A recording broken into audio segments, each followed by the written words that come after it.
Саламатсыздарбы, урматтуу телекөрүүчүлөр, Ала ТВ 24 өз түз эфирлерин улантмакчы. Эфирде маанилүү маек. Бул жолку чыгарылышта биз кыргыз милициясы, анын кечээкиси, бүгүнү жана эртең келечеги тууралуу сөз кылмакчыбыз. Белгилей кетсек, бүгүн дээрлик бир кылымдык тарыхы бар кыргыз милициясы өзүнүн кесиптик майрамын белгилеп отурат. Мындан улам биз студиябызга Кыргыз Республикасынын ички иштер министринин орун басары Адылбек Бийбосуновду, ошондой эле милициянын генерал-майору, генералдар кеңешинин төрагасы Садырбек Дубанаевди чакырганбыз. Саламатсыздарбы мырзалар? Студиябызга кош келипсиздер. Кесиптик майрамыңыздар менен. Рахмат жон. Алгач ушул сиздердин кесиптик майрамды утурлай президент Садыр Жапаров дагы өзүнүн кайрылуусун, куттуктоосун жолдогон экен. Алгач ошого көңүл буралы, андан арана маегибизди уланталы. Урматтуу ички иштер органдарынын кызматкерлери, милициянын кадырлуу ардагерлери, сиздерди кесиптик майрамыңыздар менен чын дилимден куттуктайм. Дээрлик бир кылымга тете мезгилде кыргыз милициясы канчалаган оор сыноолорго татыктуу туруштук берип, ары даңазалуу, ары сыймыктуу жолду басып өттү.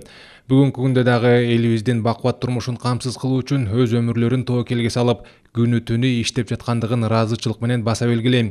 Өлкөбүздүн бүтүндүгүн коргоодо баткен жергесинде канын жанын аябай курман болгон ички иштер министрлигинин кызматкерлеринин көрсөткөн эрдигине башымды ийип таазим кылам. Алардын эрдиги элибиздин эсинде түбөлүккө сакталып, өсүп келе жаткан муунга үлгү катары кызмат өтөйт. Маркум баатырларыбыздын үй бүлөлөрү жана жакындары дайыма мамлекетибиздин көңүл борборунда болуп, камкордукка алынат. Акыркы убакта кыргыз милициясынын көптөгөн жакшы өзгөрүүлөргө жана жаңыланууга кадам таштаганы калк арасында туура кабыл алынып келет. Сан ариптештирүү маселесин колго алынышы, заманбап технологияларды жана алдыңкы ыкмаларды колдонуу менен жарандардын коопсуздугун, алардын укуктарын сактоо боюнча алкылыктуу иштердин жүргүзүлүп жатканы учурдун талабына ылайык жүргүзүлүүдө. Өз кезегинде мамлекет тарабынан ички иштер органдарынын кызматкерлерин социалдык жана экономикалык жактан колдоо жана коргоо багытында бир катар максаттуу иштер жасалып жатат. Үстүбүздөгү жылдын октябрь айынан баштап кызматкерлердин айлык акылары жогорулады. Ошону менен бирге эле министрликтин айрыкча алыскы аймактардагы түзүмдөрүнүн материалдык техникалык базасын жакшыртууга олуттуу көңүл бурулууда. Биз бүт өмүрүн коомдук тартипти сактоого, кылмыштуулук менен күрөшүүгө арнаган ардагерлерибиздин мекен үчүн жасаган көп кырдуу эмгектерин дагы унутпайбыз. Аларга ар дайым сый-урмат көрсөтүүнү парзыбыз деп билебиз. Учурда ардагерлерибиз бай тажрыйбасы менен бөлүшүп, коомдук тартипти сактоого бараандуу салым кошуп жаткандыгы үчүн ыраазычылыгымды билдирем.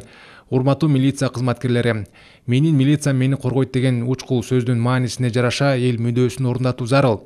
Элдин мындай бийик баасына татыктуу болуу үчүн сиздерден акыйкаттык, адилеттик, кесипкөйлүк жана талыкпас эмгек талап кылынат. Ар бир жарандын коопсуздугун камсыз кылып, укуктарын коргоо дайыма сиздердин милиция кызматкерлеринин көңүл чордонунда болушу керек. Дагы бир жолу кесиптик майрамыңыздар менен куттуктайм. Сиздерге чың ден соолук, узун өмүр, кажыбас кайрат. Ишиңиздерде ийгиликтердин болушун каалайм. Күнөстүү Кыргызстаныбызда тынчтык өкүм сүрсүн.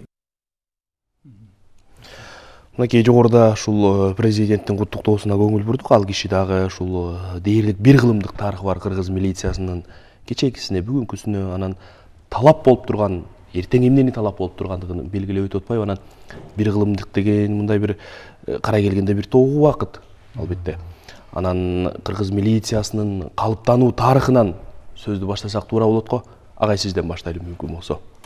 Биринчиден ушул учурдан пайдаланып, жалпы мен дагы айткым келет, ошо кыргыз ички иштер министрлигинин кызматкерлерин, алардын ардагерлерин, ошондой эле үй бүлөсүн, ошолордун чын жүрөгүбүздөн ушул бүгүнкү кесиптик майрамы менен ошо ички иштер министрлигинин астындагы генералдар кеңешинин атынан, жалпы генералдардын атынан, жеке өзүмдүн атыман ушу чын жүрөгүмдөн куттуктайм.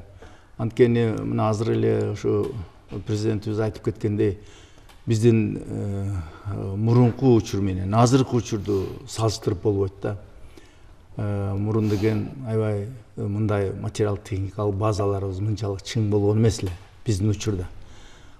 Тарыхка көз чаптырсак, эми могу эле эгемендүү мамлекет болгондон баштап эле карай турган болсок, акыркы бир 3 жылдын ичинде, 2-3 жылдын ичиндегидей материалдык техникалык базаны чыңдаган да эмес, болгон да эмес десем жаңылышпайм. Муну түз эле айтууга болот. Ошол эле учурда мына мыйзам талаасын алсак, уголовный кодекс болобу, процессуальный кодекстер болобу, гражданский кодекс болобу, буларга абдан өзгөрүүлөр кирди да. Жаңы кылмыштуулуктар болуп атат. Алардын бетин ачууда кандай деген өзгөрүүлөр болуп атат. Мына баары тең ушу мына азыр эле президент айтып кеткендей, мына ушу айлык маяналарын көтөргөнү абдан жакшы болду да. Эң алыскы ушу Баткен областында иштеп жаткан жигиттерибиз 70-80 миңден айлык алып иштей турган болуп атат.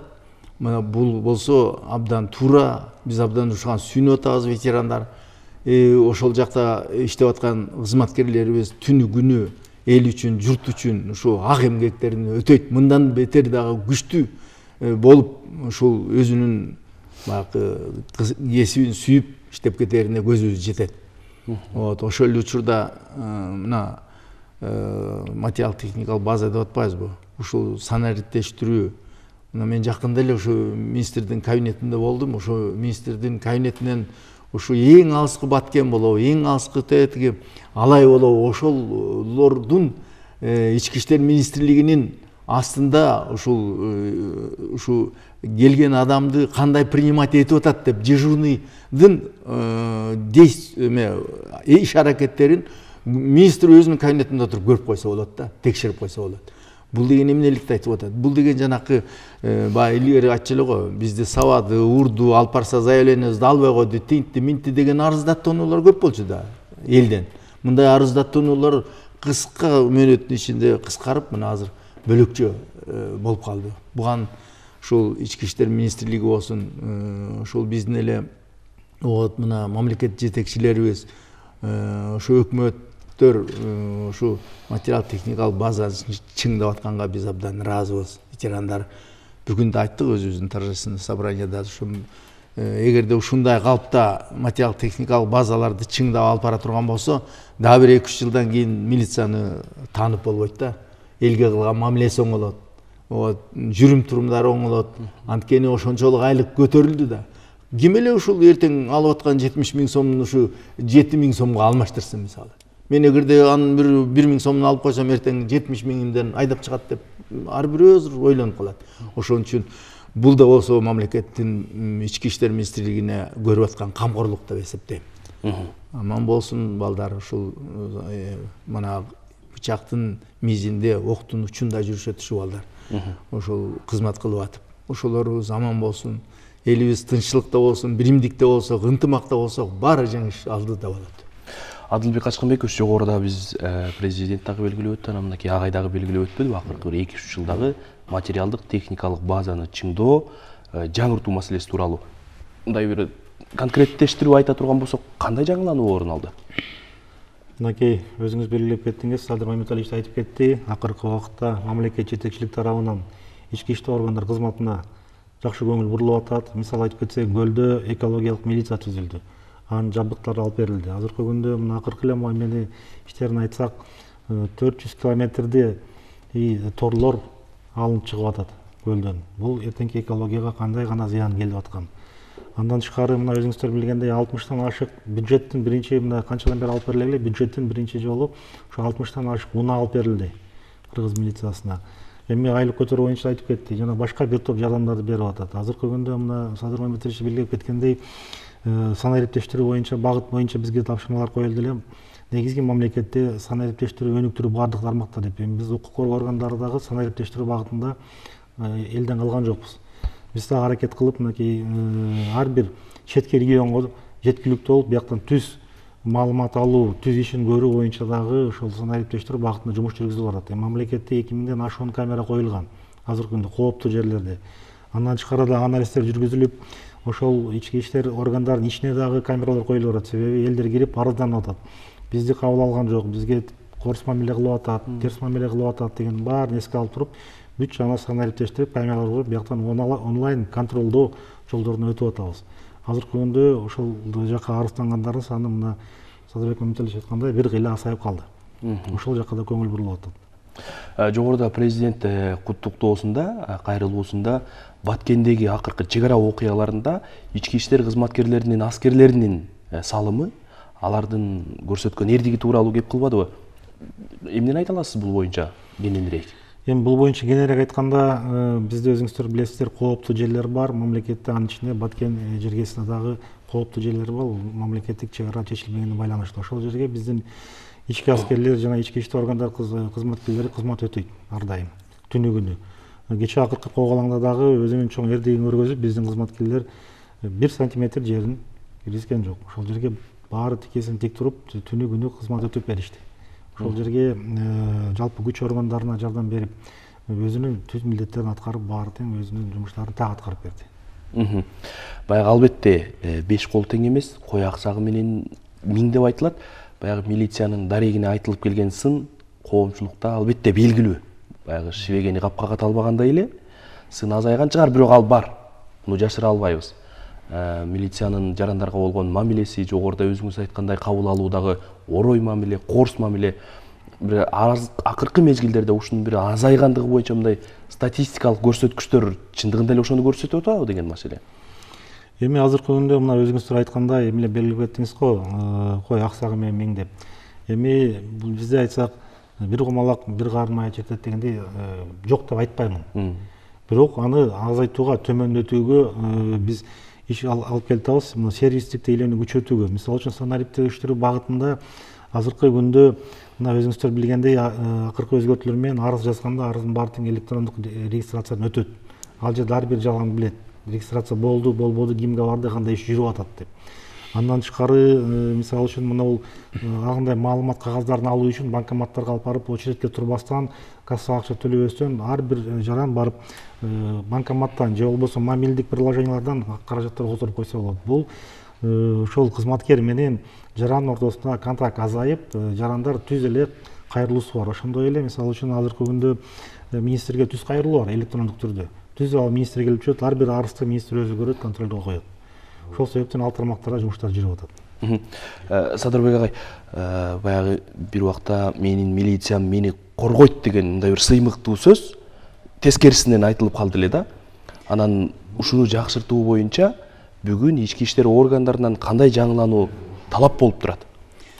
Биринчиден ошол абдан туура айтасыз. Мына бул менин милициям мени коргойт деп азыр эле президент айтып кетти. Ошол сөзгө жетиш үчүн бул сөз тети 91ден ушул могу акыркы күнгө чейин абдан начар айтылып калды эле да. Аябай начар, коргомок турсун кайра кыйнайт дегенге чейин айтылып. Эми буну азыр ушу тапта мисалы ошол эле ички иштер министрлигинин айлыктары 50-60-70 миңге чейин жетип атса, эми ошондой айлык алып туруп, анан ошондой элге кылган мамилеси начар болсо, аны эртең булар айдап чыгат, аны иштен айдап чыгат. Айдап чыкпай ошол зарплата алып бала чакамды багайын деген биринчи орунда ушул болот го деп ойлойм. Андай корс мамиле, тескери жүрүм турумдары азаят болуш керек. Биринчиден. Экинчиден, мен айтар элем, бул ички иштер министрлигинде мурда биздин учурда мындай эле келип эле милиция болом десе эле алып эле приказ берип эле анан милицияга кирип койчубуз. 3 айлык окууну окутуп, же болбосо 6 айлык окууну окутуп туруп эле милицияга койчубуз. Азыр болсо целый комиссия конкурс объявлять этет. Ушу должностька мына конкурс объявлять. Ошо конкурсканан кийин 15-20 бала катышат. Ошо конкурстан эгерде жеңип чыкса, барлыгы жагынан ошол эле мейли бүт жагынан текшерет, анан жеңип чыкса, ошол бала ошол должностька барып отуруп атат. Мен ойлор элем, бул дагы абдан туура. Баягы мындай жөнөкөй эле кирип калган милициялардан кутулушат. Биринчиден, көчөдөн албайт дегеним да. Анан кийин экинчиден, ошону алган милицияларды кайра окутуп, үйрөтүп, анан кийин мына көчөгө патрульный постовой службага чыгарып атышат. Булар деген азыркы учурда карап көрсөк, элге кылган мамилелери мурункудай эмес. Азыр сылык болуп калышкан. Бул тартипти буздуңуз, же болбосо бул жерге койбошуңуз керек машинени деп мында сылык мамиле менен айтып жүрөт да, мурун болсо эмне койдуң я деген учурлар да көп болгон да, билебиз да, биздин учурларда деле. Анан азыр болсо ушул жанакы айтып атпаймынбы, ушу ЭВСтин ичинде кимдер отурат, кандай отурат, эмне кылып атат, жана дежурный часть кантип ушу арыздаттоонууларды кабыл алып атат, элди кандай алып ататынын баарын айтып атпаймынбы. Министр кайсыны кааласа ошол роудуну көрүп коюп атат. бул деген аябай жакшы да. Эртең деген алар отуруп алып окуй, мени деген көрүп коет экен видео камерадан. Мен кызмат учурунда урушпайын, кызмат учурунда так ак кызматымды кылайын элге, журтка деп иштейт го деген чоң үмүт бар. Кыргыз милициясы эртең кандай болушу керек? Кыргыз милициясы эртең элдик милиция болуш керек. Биринчиден элим, жерим деген сүйгөн милиция болуш керек. Биринчиден ушул болуш керек. Экинчиден элге ушу элим, жерим дегенден элге кылган мамилени оңдош керек. Орой сүйлөбөш керек, мыйзам чегинде сүйлөш керек. Мейли кылмышкер болсо да орой сүйлөбөй, ошогон сен могу кылмышты кылдың деп туруп анан жетелеп келип, аны тартипке салыш керек. Кошумча айтып кетсем, кыргыз милициясы келечекте элдин иштерине ээ болгон кызматкер болуш керек биринчиден. Экинчиден элге сервистик тейлөө көргөзгөн кызмат болуш керек. Анан кийин мына мамлекеттик тажрыйбаны да карап көрдүк. Кээ бир мамлекеттерде ошол жакшы чечкиндиктер бар экен. Ошону дагы биз эске алып туруп, бардык учурларда милицияга чалат экен, полицияга. Бардык маселе боюнча, социалдык маселе болобу, башка маселе болобу, ишеним ушунчалык жогору экен. Биз ошол деңгээлге жетишибиз керек. Эртең биздин элибиз бизге ишенген ушундай кызматкерлер болушубуз керек. Ушул боюнча эле улай кетсек, мына азыр ар бир рай гор отделдерде вот жанакы машина менен көчмө кабылдама милиция иштеп атат. Ой, ошо көчмө кабылдама милициянын эле жумушун аткарып аткан жери жок. Алар деген ошол эле айылдын ичинде суусу чыкпай калса да ошого айтат экен, биздин могу суубуз иштебей атат деп. Электр энергиясы өтсө дагы, трансформатор күйсө дагы, бул уурулукту жана тартип бузганда коюп, беркилерди дагы алып атат да, мына азыр эле айтып атпайбы, ошондойго жетсек деп. Ошондойго жетип келатат. Ар бир рай городдалдарга ушул машиналар азыр иштеп атат. Акимчиликтер менен, жергиликтүү бийликтер менен, аксакалдар соттор менен, айылдар комитети менен, жаштар комитети менен, мен ойлойм, эгерде ушулардын баары ынтымакта, биримдикте бирдей турсак, коомдук тартип сакталат деген зор ишенич бар. Албетте баягы ишенимди кайтарыш үчүн кадр маселеси абдан маанилүү. Кадрлар баарын чечет деген сөз баягы теген жерден, бекердерден айтылган эмес. Жогоруда агайдагы ушул кадрларды даярдоо маселесине токтолуп атпайбы. Анан бүгүнкү күндө ички иштер министрлери өз кадрларын кантип даярдап атат жана алардын кесиптик чеберчилигин кантип жогорулатып атат деген маселе. Бул эң көйгөй маселени айтып кеттиңиз. Кадр даярдоо бул эң татаал нерсе. Кадр даярдоого мына өзүңүздөр билгендей президент өзүнүн биринчи жарлыктарынын бирин ушуга да көңүл бурган. Биз деген татыктуу кадрлардын ээ болушубуз керек деген. Ошол себептен биз министр тарабынан бизге тапшырмалар коюлган. Биринчиден бул кызматкерлерди өзүн окутуу. Биринчиден бул мыйзамдуулук жагынан, экинчиден жарандарга сый мамиле кылуу боюнча, анан өзүнүн жумуштарын так билүү боюнча. Эми көч бара-бара түзөлөт дейт. Биз эми бара-бара окутабыз. Бул үчүн бизде республикалык окуу борбору бар, ошол жерге окутуп атабыз. Андан тышкары ички иштер министрлигинин академиясы бар, ал жерге окутуп атабыз. Андан тышкары жер-жерде ар бир райондук бөлүмдөрдө, областтык башкармалыктарда ошол жерде кадр кызматкерлери тарабынан дагы профессионалдык окутуулар өткөзүлөт. Эми ойлойбуз бара-бара биз ага жетебиз деп. Чоң рахмат мырзалар, ушул майрамды турлай, кесиптик күнүңүздөрдү турлай студиябызга келип, суроолорубузга жооп берип, маек куруп бергениңиздер үчүн сиздерге ыраазычылык билдиребиз. Анан баягы берүүнү жыйынтыктап атып, мен сиздерге бир эркин микрофон бергим келип турат. Өзүңүздөрдүн кесиптештерге, ардагерлерге болгон кайрылууңуздар, куттуктооңуздар. Сизден баштайлы. Рахмат, урматтуу ички иштер министрлигинин кызматкерлери, урматтуу катардагы жоокерлер, сержанттар, прапорщиктер, офицерлер, генералдар, баардыгыңыздарды кыргыз милициясы менен куттуктап кетким келет. Баардыгыңыздарга каалоом ден соолук, узун өмүр, баардыгыңыздар тең ишиңизде татыктуу болуп, ошондой юбилейиңиздерге ар дайым ден соолукта жумушка барып, кайра жумуштан келип туруңуздар, ошого мен тилектеш болот элем. Садыр Маматалиевич. Мен да ушу кошумча кылып, ушу 1 ноябрды жалпы ардагерлер болсун, юбилей болсун, милиционер болсун, офицер болсун, ушул баары тең ушу күтүшөт да. Бул кесиптик папабыздын, болсо мамабыздын майрамы дешим.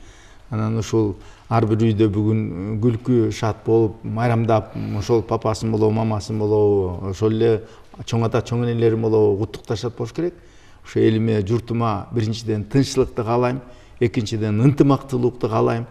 Эгерде ынтымактуу болуп, тынччылык болуп, биримдик болсок, мындан бетер өнүп өсөрүбүзгө көзүбүз жетет.